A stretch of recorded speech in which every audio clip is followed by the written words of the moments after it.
The city never slept. Cars rushed by. Lights blinked from every building. People walked fast, their eyes on their phones, their ears full of music. No one looked up. No one saw it. Except him. David was a normal man. He worked in tech support. Sat in a small office, fixed computers, and ate lunch alone. Nothing special. At least. That's what he thought, until that night. It was late almost. 11 p.m. David was walking home through a quiet street. The wind was cold, the streetlights flickering. He passed by an old alley, the kind people avoid. Dark, silent, but something caught his eye. A shimmer, like heat waves in the air. Floating near a brick wall, it moved just a little. Then it stopped. He blinked. "What the hell?" he whispered. The shimmer was gone. David stepped closer. He reached out. The wall looked normal. But when he touched it, his hand went cold. Ice cold. Like space. He pulled back fast. Suddenly, he heard a click. A sound like metal twisting. Then silence. Just tired, he told himself. Too much work. He walked away. But the moment stayed in his mind. That night, David couldn't sleep. He kept seeing the shimmer, feeling that cold. He tossed in bed. At 3 a.m., he finally drifted off. Then came the dream. He stood on a black floor under a sky full of stars. No earth, no moon, just stars. A voice whispered to him, soft but clear. "You saw her. You weren't supposed to." He turned. No one there. "Now, they will see you." He woke up gasping. His hand burned. He turned on the light and stared in shock. A mark was on his palm. A glowing blue circle with strange lines inside. Like alien writing. Next morning, it was gone. No glow, no mark, just skin. David told himself it was just a dream, just stress. But deep inside, he knew it wasn't. That week, things got stranger. He saw the shimmer again, twice, always near dark corners, always fast, like something hiding in plain sight, like a shadow that didn't belong. And then came her. She walked into his office one morning, tall, quiet, calm, pale skin, dark eyes. She wore a gray coat and carried nothing. "I'm the new hire," she said softly. "Name's Lyra." No one else seemed surprised. The boss nodded. The team smiled. But David felt something odd. She had no ID, no background check, no LinkedIn, no history. She sat 2 desks away from him. Every day. Quiet, focused. But sometimes she would just stare outside for minutes, as if listening to something no one else could hear. One afternoon, the printer broke. David went to fix it. Lyra was standing nearby, holding a paper. Their hands touched as he reached for it. A spark passed between them. Not statics, something stronger. He felt a pulse in his brain, like a wave. She looked into his eyes, not shocked, not scared. Calm. Knowing, "You feel it, don't you?" she asked. David froze. "Feel what?" She said nothing. Just turned and walked away. That night, David followed her. She walked far past the city center into a quiet park. She sat on a bench and waited. Minutes passed. Then something amazing happened. A small bird flew down near her. It was injured. Wing broken. Lyra picked it up gently. Her hands glowed faint blue dot. David watched from behind a tree, heart racing. In seconds. The bird stood up. Its wing moved. It chirped. One sand flew away. Lyra smiled. David stepped forward without thinking. "You healed it." She turned slowly, her face calm, her voice soft. "You're not supposed to remember me." He blinked. "What?" Lyra stood most forget after the first touch. "But not you. You saw me. You keep seeing me. What are you? He asked. Her eyes looked up to the stars. Something not from here. A wind blew through the park. Cold, sharp. David shivered. The same chill from the alley. Why are you hiding? He asked. Because others like me are not kind, she whispered. And they're looking for you now. David didn't sleep much after that night in the park. He sat on his bed, staring at his hands. They looked normal, but deep inside, something felt different. Lyra's words echoed in his mind. Others like me are not kind, and they're looking for you now. He checked his phone. No strange messages. No missed calls. But every time he looked at the screen, he felt like someone was watching at work the next day. Lyra was back at her desk, quiet, calm, like nothing happened. David walked past her. She looked up and gave a small nod.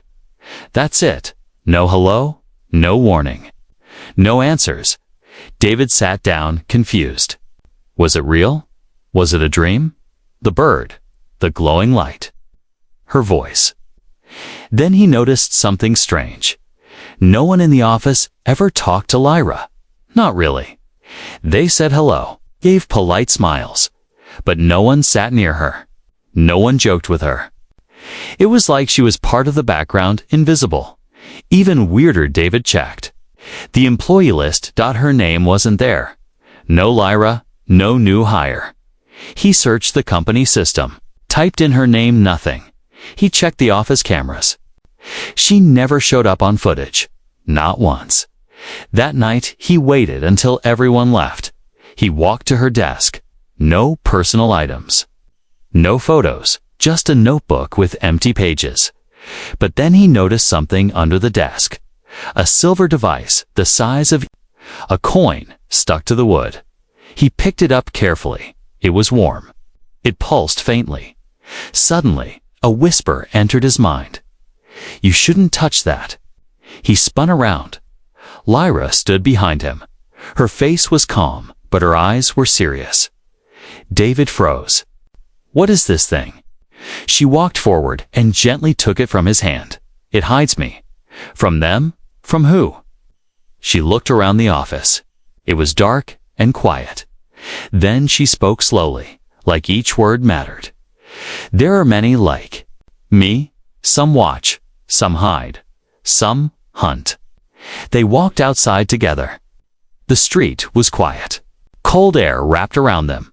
Why are you here? David asked. What do you want? I was sent to observe, Lyra said. To study humans, learn your ways, your minds, your hearts. She paused, but then I saw something different. In you, David raised an eyebrow.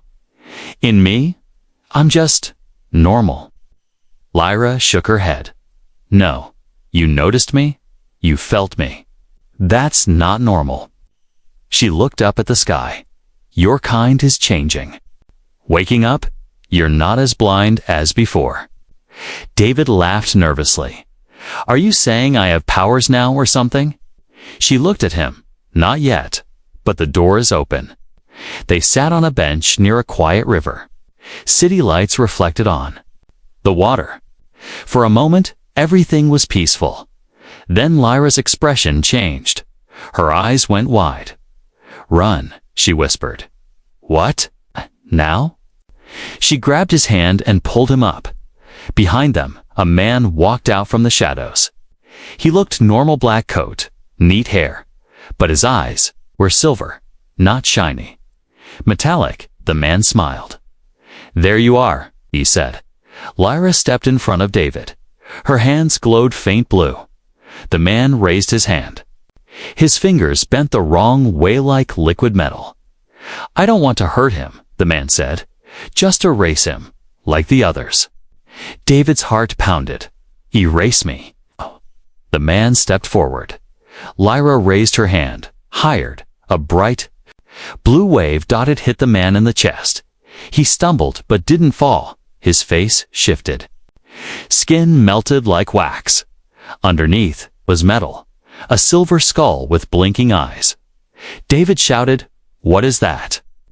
Tracker drone, Lyra said. Built to find witnesses. The metal man lunged at them. David grabbed a metal rod from the ground and swung hard. It hit the creature's head with a loud crack.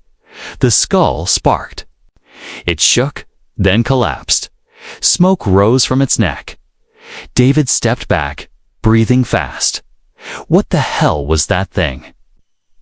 Lyra looked at the pieces. An early scout? There will be more. They returned to David's apartment. He locked the door and closed the curtains. Lyra placed a small device back in her hand. It reattached, glowing briefly. David sat on the couch, his hands shaking. So, aliens are real. You're one of them. There's a robot army trying to find me. And now, I'm part of some cosmic secret. Lyra looked at him kindly. You were never just normal, David. You were only asleep. Now, you're awake. He stared at her. Why me? Lyra didn't answer right away. Then she whispered, because you are the first human who saw me and didn't forget. David kept checking the locks on his door. Once, twice.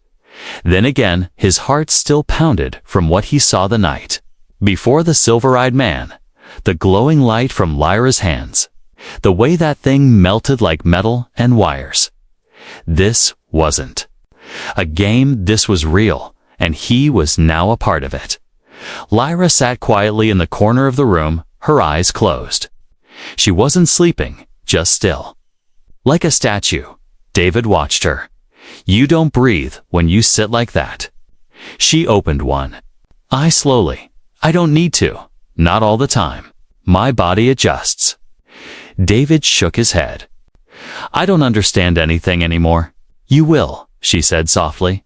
But first, I have to tell you the truth. David sat across from her, leaning forward. Start from the beginning. Lyra looked at him, calm as ever. There is a war. It's been happening for a long time. It's not here. Not on Earth, but far away. Between races, between minds. Aliens. David asked. Yes, many kinds. Some peaceful, some dangerous. And then? There's my kind. David frowned.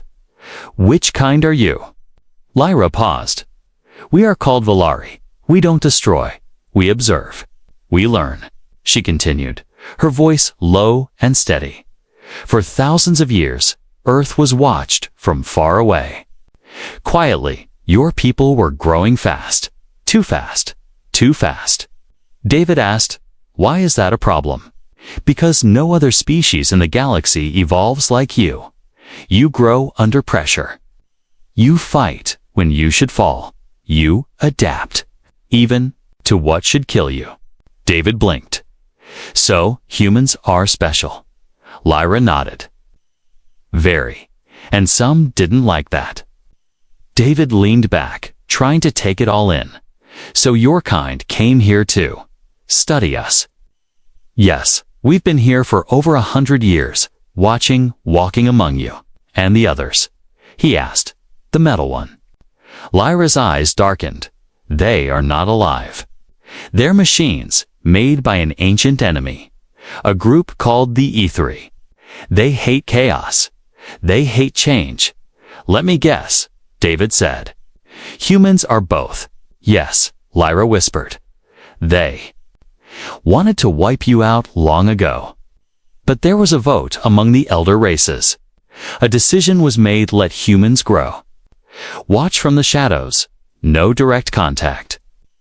And you broke that rule, David said. She nodded. I didn't mean to, but you saw me. And now, the E3 know. David stood and walked to the window. Outside, the city looked normal. Lights. People. Cars. But it didn't feel normal anymore. They tried to erase me, he said. Yes. That's how they stay hidden. Anyone who sees, forgets, or disappears. He turned to her. But I didn't forget. No, she said softly. You resisted their influence. That's not common. It means your mind is different. David laughed once. You mean? Broken. No. Lyra said. It means strong. Suddenly, the lights flickered. David turned quickly. Was that? Before he could finish, the wall cracked open with a loud boom. A drone flew in black, sleek, and fast. It looked like a spider with wings. Its red eye glowed in the center. Lyra stood fast. Get behind me. David ducked. The drone fired a red laser. It missed and hit the wall, burning a hole through it. Lyra raised her hand, and a blue shield appeared in front of her like a wave of light. The drone hit it, bounced off, and hissed. Lyra moved fast, her hand glowing. She threw a small blue orb toward the machine. It exploded on contact. The drone dropped to the ground. Twitching sparks flew from its legs. David got up slowly. That was inside my apartment. Lyra looked at the broken drone. They've found you. It's no longer safe here. 15 minutes later, they were running through the city. They moved through dark alleys and side streets, avoiding cameras and lights. Lyra held a small device in her hand, blinked green and red. What is that? David asked. A cloaking scrambler. It hides us from digital eyes. They reached an old subway tunnel, abandoned, dirty, empty. This way, Lyra said. They climbed down rusted stairs and walked along a dark path lit only by her glowing wrist. Where are we going? David asked. To a safe zone, she said. One of the last. David looked around. Others like you there? No, she replied. But humans who know the truth, who prepare. He raised an eyebrow. So, I'm not the only one. No. Lyra said, but you are the only one who can still change what's coming. David stopped. What's coming? She turned toward him. A gateway, the Aetheri are trying to open a rift. A door from their world into yours. And if they do, they won't just erase you. They'll take your planet. David stood still, the air around him suddenly heavier. Why me? He whispered again. Lyra looked into his eyes. 'Cause you saw what others couldn't. That means you are ready to do what others won't. The tunnel was cold and silent. David's feet splashed in shallow water as he followed Lyra deeper underground. The only light came from the glowing blue ring on her wrist. He had stopped asking questions. His head hurt from too many answers. But one thing was clear. Now he was no longer safe. Not at home. Not in the city. Maybe not even on Earth. Where are we going? He finally asked. There's a station ahead, Lyra said. It was used long ago by humans, then forgotten. She pointed to a rusted door on the side wall, but we never forgot it. They stepped inside a wide chamber. Broken screens, old wires, dust-covered crates. Strange shapes marked the wall symbols David couldn't read. Lyra placed her hand on a metal plate. A low hum echoed through the room. The walls shifted. Lights flickered on. The room came alive. What is this place? David asked. A fallback zone, Lyra said. One of many across the world. For emergencies, and we're in an emergency. She gave him a look. Yes. David sat on a bench, breathing hard. He hadn't realized how tired he was, running from drones, watching his apartment explode. His life was completely gone. He looked at his hands again, normal, but they didn't feel normal.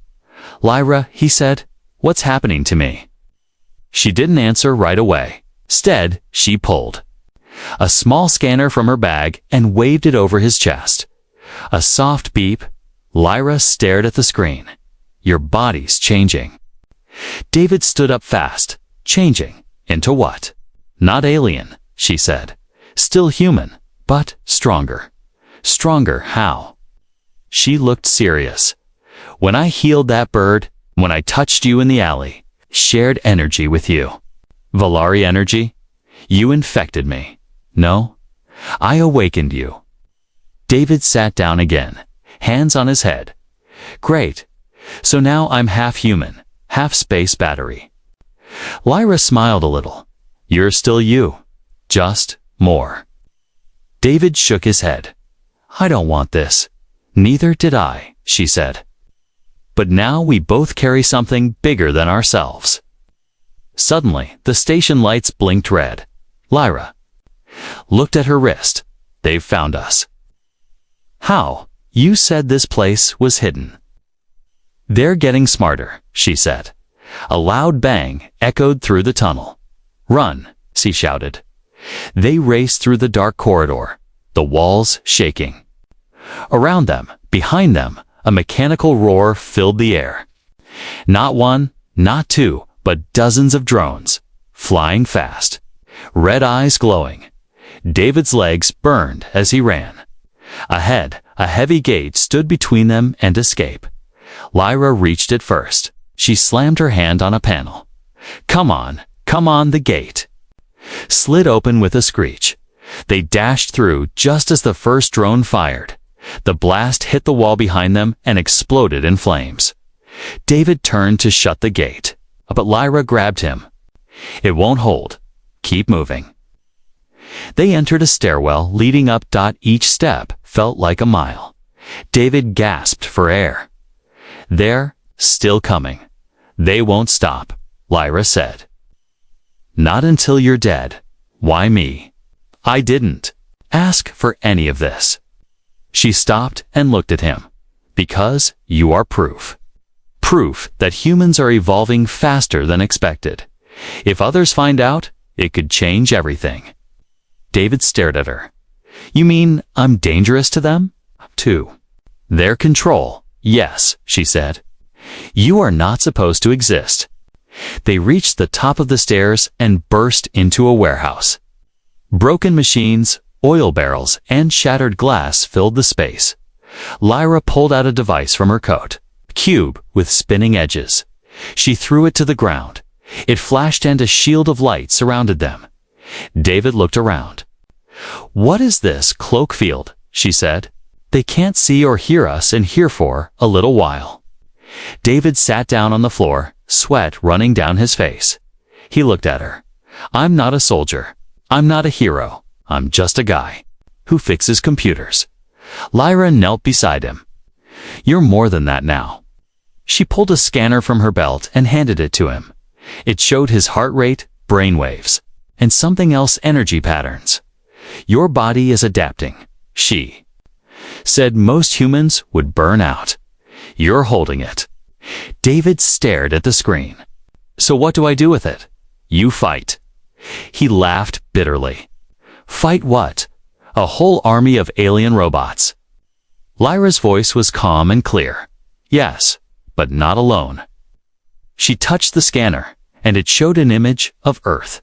Tiny lights appeared around the planet, some in cities, some underground, some moving. These are others, she said. Humans who have seen, who are preparing. Some have been trained. Some have been changed. Just like you. David whispered. A hidden war. Lyra nodded. And it's time to choose a side. Suddenly, a crack appeared in the shield. Red light shined through. They've found us again. David stood up slowly, holding a metal pipe. It shook in his hand, but he didn't drop it. Lyra looked at him. You ready? No, he said. But I'll go anyway. They turned and faced the noise, the smoke, the glowing eyes of the enemy, and ran toward the fight. The night sky above the mountains was clear. For the first time in days, there were no explosions, no drones, no running. Just silence. Cold, quiet air filled the forest. David sat on a rock, staring at the stars. He felt different now, not just tired, not just scared. Change. Lyra returned with a small pouch of glowing berries. They're safe, she said. Eat. We need strength. David took one, unsure. It tasted sweet and sharp like nothing on earth. Where did you find these? Your world has many old things, Lyra said. Some not even your scientists understand. But they're not new, just forgotten. David looked at her. You mean, aliens put stuff here? She smiled slightly. Some things grow on every planet. Some things were left behind. Long ago. They continued their climb up the mountain. The air grew colder. The trees faded. David saw strange symbols carved into rocks. Valari writing, Lyra explained. We used this mountain as a base over 200 years ago. David blinked. You've been here that long? Longer, she said. As they walked, the clouds cleared. The moon lit up the trail. The path ended at a stone cliff. Lyra placed her hand on a small circle carved into the rock. It glowed blue. Then the ground shook. A hidden door slid open, revealing a smooth tunnel that sloped downward. Welcome, she said, to one of our last ships on Earth. The tunnel led them deep underground. Blue lights lined the walls. Strange machines hummed softly. Everything was clean, smooth, and glowing with soft energy. David stared in awe. The hallway opened into a wide room, and there it was. A ship shaped like a teardrop. It floated above the ground. Black metal with pulsing lines across the surface. It looked alive. Is it flying? David whispered. Always, Lyra said. It floats by thought. It responds to the mind. David stepped closer. The ship vibrated gently like it sensed him as he moved. The glow on the ship changed color. Brighter, warmer. It's reacting to you, Lyra said softly. David turned. Why? She walked beside him. Because it remembers your kind. They entered the ship. Inside, it was silent. No chairs, no screens. Just smooth walls and strange light. A round platform lit up in the center. Lyra guided David to stand on it. What is this? A memory core, she said. It shows truths.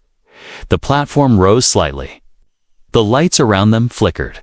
Then images began to appear in the air, holograms, glowing and moving. David gasped. He saw Earth, but not as it is now, covered in forests, no cities, no humans, then ships in the sky. Dozens, hundreds. Some Valari, some unknown. The Earth, you know, Lyra said, was not always yours. The images changed. He saw ancient humans, simple, scared, hiding in caves. Then, he saw them again, stronger, smarter, building fire, tools.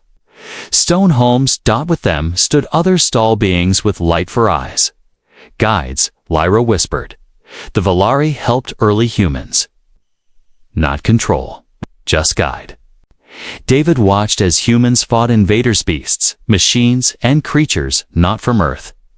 Each time, they lost at first, but adapted quickly. Fought back. Survived. You are not weak, Lyra said. You were never weak. The images faded. David stepped off the platform. He sat down, head spinning. All this time, we thought we were alone. We thought we invented everything. Lyra sat beside him. You grew faster than any race we've seen. You learned without help. You made machines. You reached space. She paused, but that scared the wrong people. David looked at her. The E3. Yes, they fear chaos. You are chaos. He stood up and walked toward the ship's center. So why me? Why this ship? Why now? Lyra joined him. This ship was once controlled by Valari minds. Now, it chooses a human. David raised an eyebrow. Me? It reacts to you. It listens. That means you are compatible. Compatible with what? With leadership. Suddenly, the ship's lights dimmed. A voice, soft but deep, filled the room. Human, you are awake. David froze. Hi, your kind has reached the edge. What comes next will decide your future. David looked at Lyra, confused. She nodded. It's speaking to your mind. The enemy rises. The stars shake, but the flame in you burns brighter than they know. Then silence. The lights return to normal. David turned to Lyra. I think the ship just gave me a pep talk. Lyra smiled. It accepted you. That hasn't happened in over 300 years. They exited the ship. Outside, the mountain wind had picked up. The stars above were clear, sharp, and endless. David stood at the edge of the cliff, looking up. So what now? He asked. Lyra stood beside him. Now, she said, we find others like me. She shook her head. Others like us.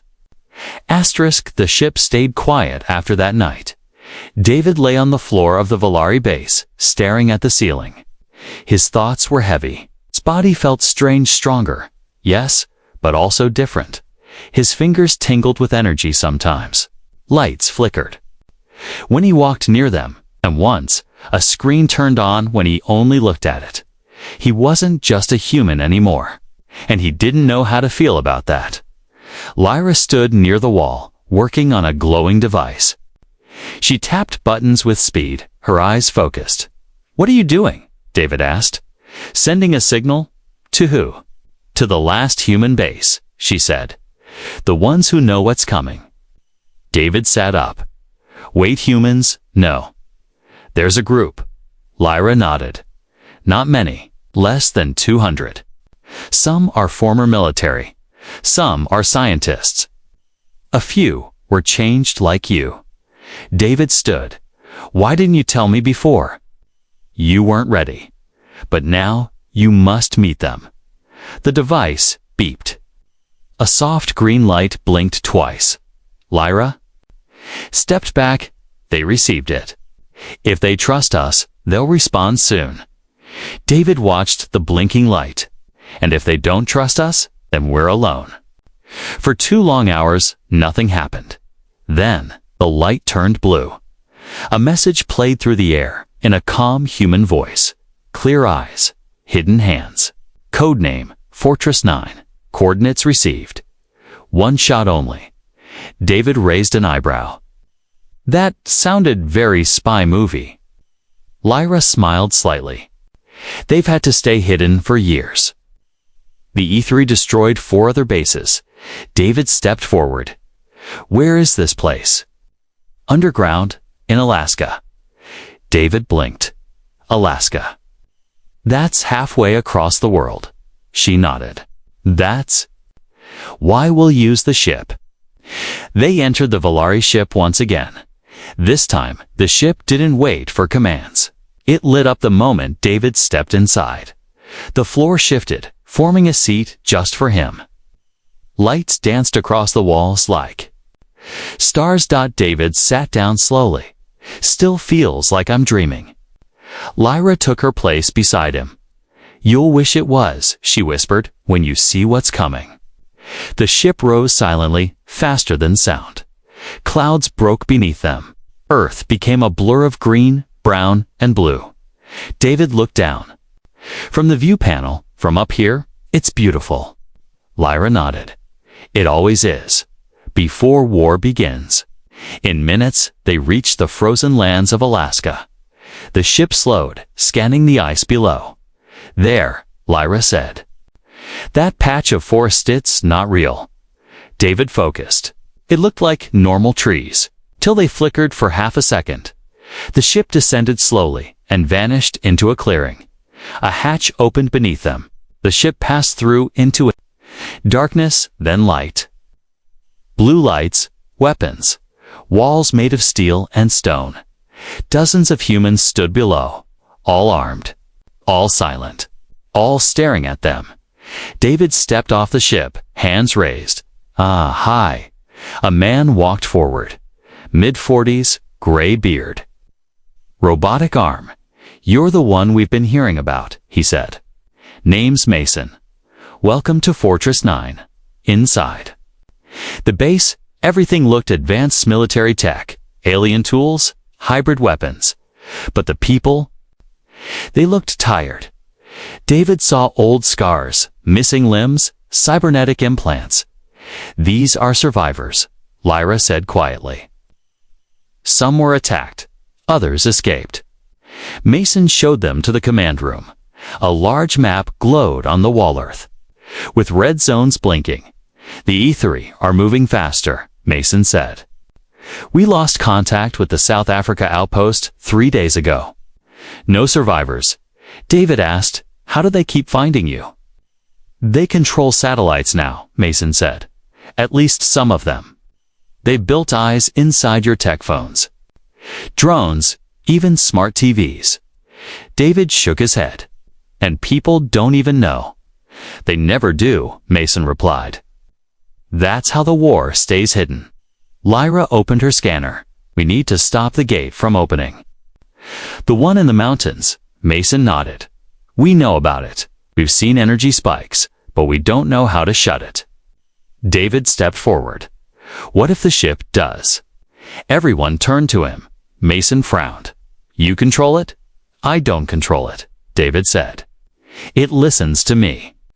One of the soldiers whispered, a ship that responds to human thought. Another muttered, that's not possible. Lyra raised her voice. It is now. David isn't like others. He's changing. Mason crossed his arms. Then he may be our only hope. Later that night, David sat alone in a room with old metal walls.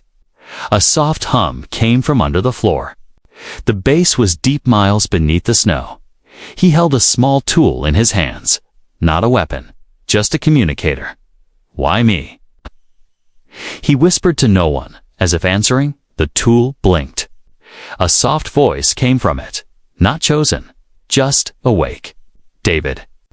Looked up. Lyra stood in the doorway. The ship spoke to you again, she said. David smiled weakly. Yeah, it likes to be mysterious. She sat beside him. You don't have to fight, but you have to choose. David looked her in the eyes. I've already chosen. It started without warning. The sky tore open above South America. A long crack of red light split the clouds. People looked up and froze. Birds scattered. Airplanes shook. Then something massive came through. Not a ship. Not a meteor. A gate. It floated above the land like a giant mirror, spinning slowly. Through it came the first wave. Metal beasts. Flying machines, silver drones with red eyes. All shaped like spiders, snakes, and birds, but nothing natural. The E3 had arrived at Fortress 9. Alarms screamed. Mason rushed into the war room. It's happening. They're not waiting anymore. Screens showed chaos, cities under attack, power grids failing, skies burning red. Lyra stood beside David. Her face was calm, but her eyes were full of fire. It's time, she said. David clenched his fists. His veins glowed faint blue. The energy inside him wasn't just warm now, it was alive. I can feel them, he whispered. Like static in the air. You're connected to the ship, Lyra said. And the gate. That's why they're afraid of you. Mason pointed at the screen. We can't win with guns. That gate has to close. David turned toward the launch bay. Then I'll shut it. The Volari ship rose from its chamber like a silent beast. Soldiers stood watching. Some bowed, some saluted. All of them hoped. David entered the ship. The walls glowed brighter than ever. Where are we going? Lyra asked. David didn't blink. To the gate. Above Brazil, the sky was fire. The ship moved faster than missiles, faster than sound. When they arrived, the gate was wide open.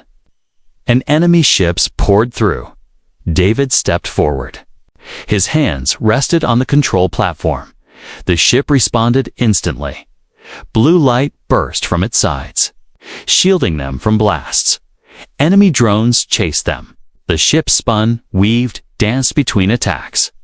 Lyra fired energy bursts, taking out 3 attackers in seconds. David flew straight toward the gate. "I need to reach the core," he shouted. Lyra stared. "Are you sure?" "No," David said, "but I'll do it anyway." The ship shot into the gate. Inside the rift, space bent like liquid. Colors twisted. Time felt slow.